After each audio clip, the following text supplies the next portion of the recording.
Hey everyone, welcome back to Tech Samadhan. In the last video, we learned about functions and how they help us reuse code. Today, we are going to explore lists in Python. Lists are one of the most powerful and flexible ways to store and manage data. So basically, list allows us to store multiple values in a single variable. So you can see here the syntax. So this is my single variable. In the second video, we saw single variable holds a single data. But list is a powerful way to store multiple values in a single variable. See 1, 2, 3, 4, 5. So these all are stored into a single variable. And we can then play with this data. Like we can add while in the program, if you want to add 6, we can add it. If we want to remove 3, we can remove it, or we can modify the elements easily. So what you see here is the syntax for the list. So list of number, how we declared it, a list of string, how we declare it, a list with different data types, like here a mixture of data type, integer, string, boolean, float. So this is the mixed data type. Make a mark on it. So list can include a list with different data type also. So the basic syntax is it is a collection of atoms stored in a square bracket. So it is a collection of atoms stored in this square bracket. Inside it, there can be numbers. So numbers as we denote it with integers, like for example 1, 2, 3, 4 with a comma. Strings, basic syntax remains the same. Text with double quotation. So when we print the type of list, so we printed the type for our data type also, like which data type we have, like a float, integer. So here it will give the class is list. So here it will give the type is list. Hope it got clear. Now as we move forward, accessing the list element, as I said, we can play with the list. So we can access the list element. We can access list element using index number.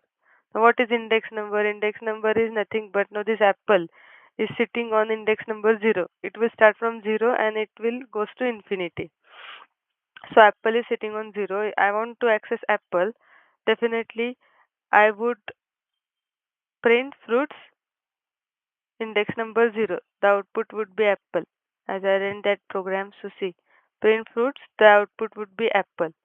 Similarly, 1, 2 will give the corresponding name, banana and cherry.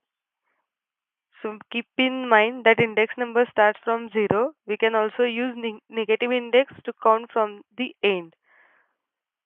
Okay, so if it's -1, then directly we can get the cherry, the last atom. We can use 3 also. We can use -1 also. Never mind. Now we can modify the list element. If I want to replace banana with mango, how must I do it? So I would let the fruit at index 1 be mango. Now I will print fruits. Now the output would be apple, mango and banana. So this is how it is. Apple, mango and banana. Beforehand it was apple, banana and cherry. Now it's apple, mango and cherry. So this is how we can modify the list element. So henceforth, lists are mutable, so meaning we can change their element after creation. So through this, once this list is created, now I want to modify it by some different element. So here we can see that lists are mutable. Lists are mutable. We can change the element of the list after creation. So this is a short video for having overview of what is list and how we can play with them. In the next video, we would have uh,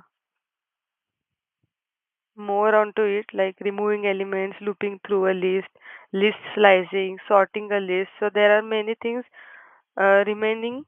We will cover it in next video. For meantime, you can see what basic list is, why the list is said to be mutable. Through example, we saw that. So if you like it, please like, share, and subscribe.